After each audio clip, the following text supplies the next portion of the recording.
Quem gosta de ler clássicos não gosta de ler esses livros porque eles foram escritos há muitos anos atrás. E sim porque eles falam de grandes questões humanas, dilemas morais, mas principalmente daqueles livros que, mesmo depois que acabam, continuam com a gente. Oi gente, tudo bem? No último vídeo aqui no canal eu falei sobre como começar a ler clássicos e dei alguns exemplos de livros que podem ser boas portas de entrada para esse universo. Mas aí eu fiquei pensando se eu não poderia fazer o caminho inverso. E para quem já gosta de clássicos, quais livros contemporâneos eu poderia indicar para esse tipo de leitor? Eu sou a Vanessa, sejam muito bem-vindos por aqui. Convido vocês a fazer uma pausa para falar de livros. Se você gosta de personagens que não são fáceis de julgar, a minha primeira indicação para vocês é o Precisamos Falar sobre o Kevin, da autora norte-americana Lionel Shriver. Eu não tenho ele físico aqui em casa, eu já expliquei num outro vídeo que eu não gosto dessa capa, ela me dá arrepios, então eu não quero ter esse livro físico aqui em casa.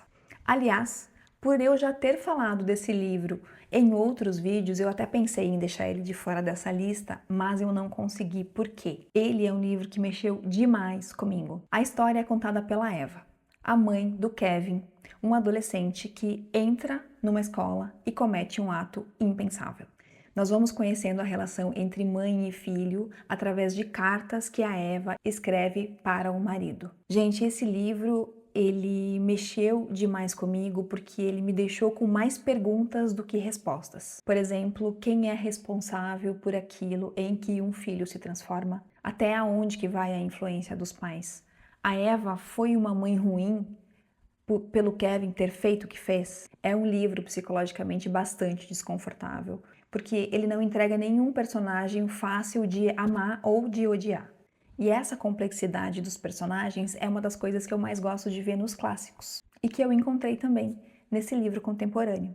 Agora, se você gosta de livros para observar as relações humanas, eu tenho uma sugestão completamente diferente.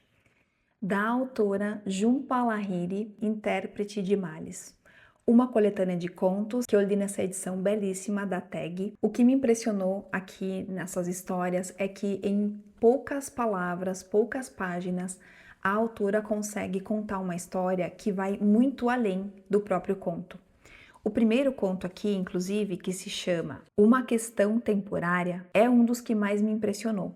Aqui a gente vai acompanhar um casal que vive em isolamento e silêncio dentro da própria casa, depois que eles perdem um bebê. E tudo muda quando a companhia elétrica avisa que durante uma semana, num determinado horário à noite, eles vão cortar a energia elétrica. Então o casal passa a jantar à luz de velas para passar o tempo, e nesses jantares eles começam a contar pequenos segredos guardados ao longo do casamento. Gente do céu! Escrito de uma forma muito tocante e muito profunda, é um conto que fica reverberando muito depois da gente ter terminado a história. É aquele tipo de literatura que mostra que você não precisa de uma história gigantesca para falar de coisas muito grandes. Se o que você gosta nos clássicos é essa observação de pessoas, de relações e das pequenas contradições humanas, vale a pena conhecer a Jhumpa Lahiri. Agora, se você gosta de histórias individuais atravessadas pela história com H maiúsculo, eu tenho uma sugestão também. A Cidade do Sol, do Khaled Hosseini. Eu sofri horrores lendo esse livro. Aqui a gente vai acompanhar principalmente a história de duas mulheres, a Mariam e a Laila, cujas vidas acabam se cruzando no Afeganistão. Enquanto a gente acompanha a história dessas duas mulheres, a gente também acompanha as transformações políticas e sociais naquele país. Eu fiquei com muita pena dessas mulheres, gente, e não só das personagens. Também das mulheres no geral que viveram e ainda vivem no Afeganistão. Talvez seja uma falta de discernimento meu, mas eu não posso compactuar com qualquer tipo de violência doméstica, seja ela física, humilhações, violência patrimonial. Eu não posso ler sobre isso, principalmente contra as mulheres, porque eu fico muito devastada. E é justamente por essas questões humanas, mas que fazem parte da história desse país, é que esse livro entrou nessa lista. Uma coisa que a gente acaba encontrando nos grandes romances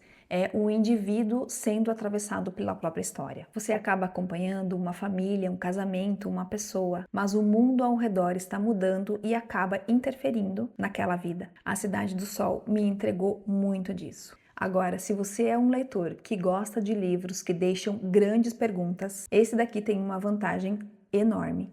E basta eu te contar a premissa dele. Eu que nunca conheci os homens, da Jacqueline Hartmann. Aqui a gente vai acompanhar a seguinte história. 40 mulheres estão presas numa jaula coletiva em um porão. Elas são vigiadas por homens armados que ficam sempre em silêncio. Um dia, misteriosamente, soa um alarme, a porta da jaula se abre, todos os soldados somem e elas se veem livres. Entre essas prisioneiras está uma adolescente que só conhece o mundo exterior através das lembranças das outras mulheres que estão lá dentro dessa jaula. E é essa adolescente que vai guiar todas as outras para esse mundo inóspito que elas acabam conhecendo, e apenas contando umas com as outras, elas vão ter que reaprender a viver, inclusive com essa liberdade absoluta que elas acabam recebendo. Será que eu preciso dizer mais alguma coisa para convencer vocês a lerem esse livro? Não bastasse essa sinopse muito estranha e diferente, então, esse livro abre espaço para discussões muito mais amplas sobre como, por exemplo, o que significa ser livre, o que nos torna humanos, o que sabemos e aprendemos sobre nós mesmos através da convivência com outras pessoas e o que dá sentido à nossa existência. Mas tem um detalhe.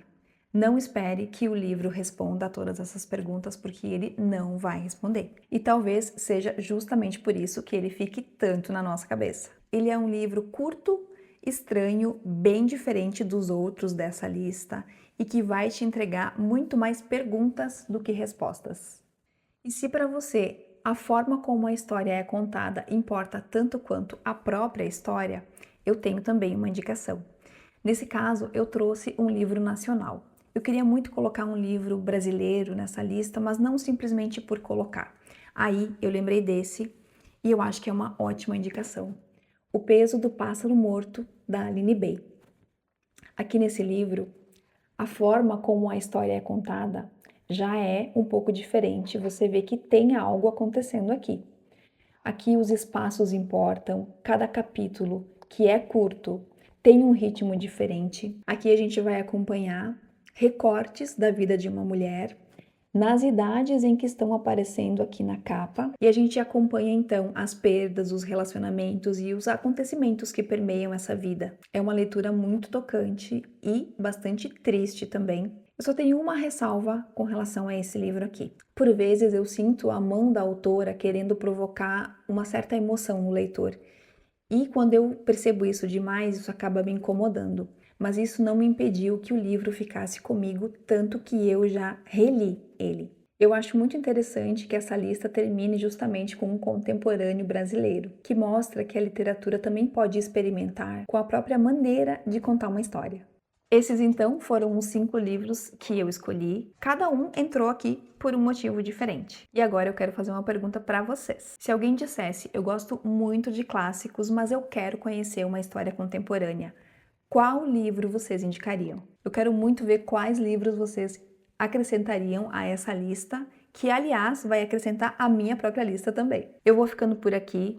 As histórias desses livros vão ficando por aqui também, mas a nossa conversa eu espero que continue aqui nos comentários. Um beijo, gente, e até o próximo vídeo.